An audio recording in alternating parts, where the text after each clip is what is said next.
for Biscayne Bay is Seagrass sees the opportunity.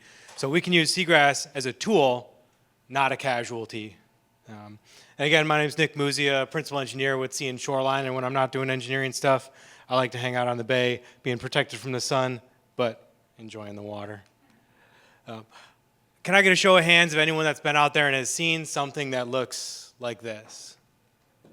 Good, probably most everybody, and that's kind of unfortunate that we see that, but what that is called prop scarring, or essentially it's human interactions that cause damage to seagrass beds. And it's not, we like to say, it's not always just a haircut. What it does is it actually cuts the soft sediment away, and seagrass is a very shallow rooted plant, so it can't crawl itself back through and heal. Similar to if you have wet grass and someone drives a tire through it, they're going to create a rut like this. And that's not something that's going to be repaired all on its own. You can't just leave it. You got to kind of fill it in and maybe put sod back over the top of it. So these ruts in seagrass meadows can sometimes take well over a decade to heal, if ever. So vessel segments or vessel damages can also segment the grass beds, which sometimes can move around on their own due to water quality or changing environmental conditions. And when they're cut off, then they can't move or grow, to be more resilient in a much larger form. But there's proven restoration practices. So this is something called sediment tube restoration.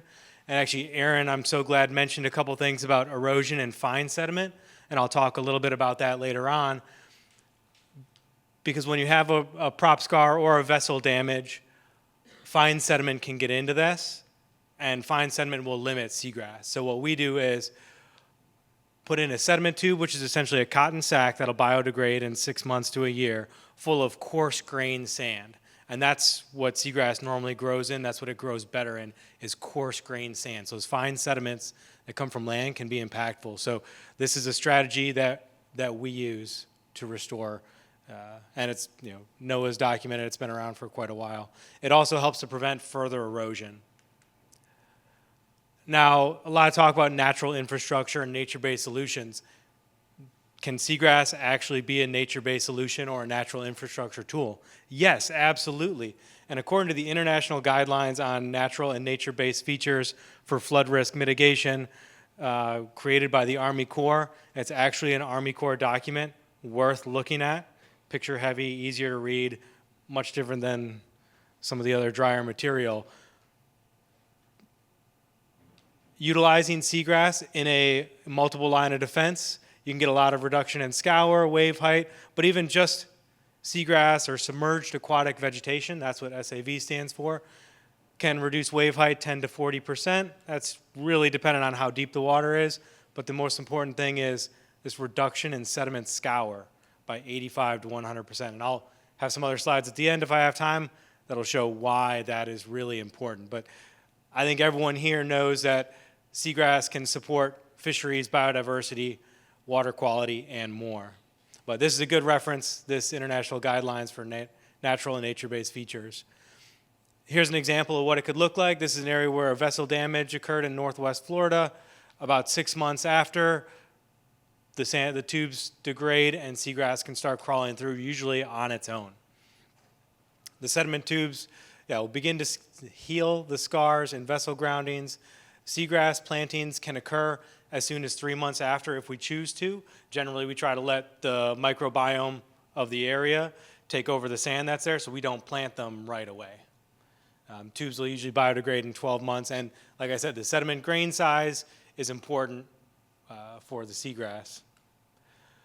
So what's really exciting is, over the last 2 years, we've been working on a project, getting it permitted to do large-scale vessel damage restoration in Biscayne Bay. And we just completed the first phase of that in March and April of this year. And here's some examples of, just from our as-built areas. And you can see just overlaid on an aerial imagery the damages that occurred. And these are some of the areas where we put sediment tubes.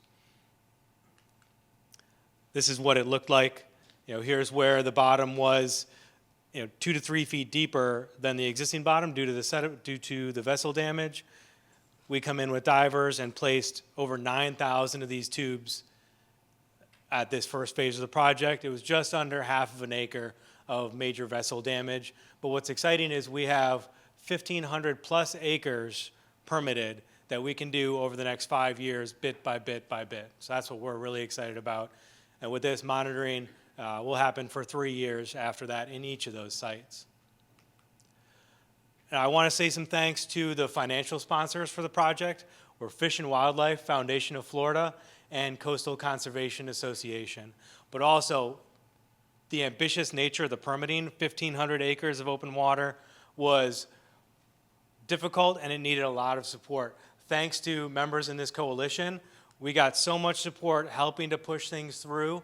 And for Miami-Dade County for working with us on the coastal permit, it was something that was a little bit out of the ordinary because we're trying to do a restoration project and the systems weren't always built that way, but we made it through. And Miami Yacht Club, who actually supported us by letting us use their site for mobilizing and performing the work for this first phase. Now, if anyone wants to learn about some of the details on why submerged aquatic vegetation or seagrass is good for water quality, we did a presentation as part of our involvement in the network for engineering with nature last October, and it ultimately all relies on physical laws. This example, Stokes' law of particulate settling, which is an actual law, not a legislative law, so as an engineer I kind of like those. But the fine sediment, I really wanted to touch on this. Seagrass has limitations into what type of sediment it can take, and if there's too much fine sediment, it's not good for seagrass establishment. But I wanted to point out something, well, also that whole reduction in scour keeps that sediment down on the bottom and out of the water column. So we've done some testing in different areas where we work, and this one is Crystal River, which is a pretty outstanding Florida spring, clean water, low nutrient system. However, and this is kind of what it looks like in an area where we did a project where we actually vacuum removed the algae off the bottom to restore freshwater eelgrass. But that's sediment. So we're trying to have a target of, and actually the phosphorus number on Griffin Alexander's presentation earlier was 0.01 milligrams per liter. This is the concentration of the phosphorus in the sediment, in that light, really suspendable sediment when you step in and it kicks into the water. 200 to 300 milligrams per liter. So that's what, 1, 2, 3, 4, 10,000 times greater than what we're trying to get in the water. And that's in just that top 6 inches of sediment. Now, unfortunately, to scare you guys even more, Lake Worth Lagoon, another case. Sediment samples on a project that we were doing. This is representative of what it looked like. Those numbers even higher. So that's, I just want to show the importance of, reducing that sediment, and then by us replacing, or by the community helping to restore seagrass and preventing that erosion, it can help to hold that sediment in place and keep it out of the water column. The benefits of submerged aquatic vegetation at doing just what I said there is not something that I was involved with. It was done by others much farther ahead of me.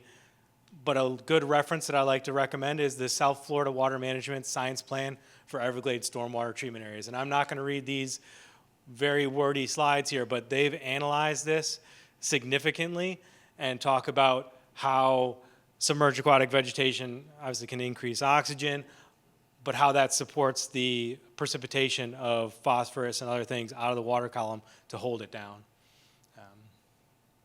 And that's, too wordy of a slide for me to read here. But I want to just point this out to say they kind of paved the way forward even before nature-based solutions was a term. Across the whole U.S., they led it. And with that, that's all I got. And just want to say, seagrass the opportunity, and this is a viable nature-based solution, natural infrastructure option.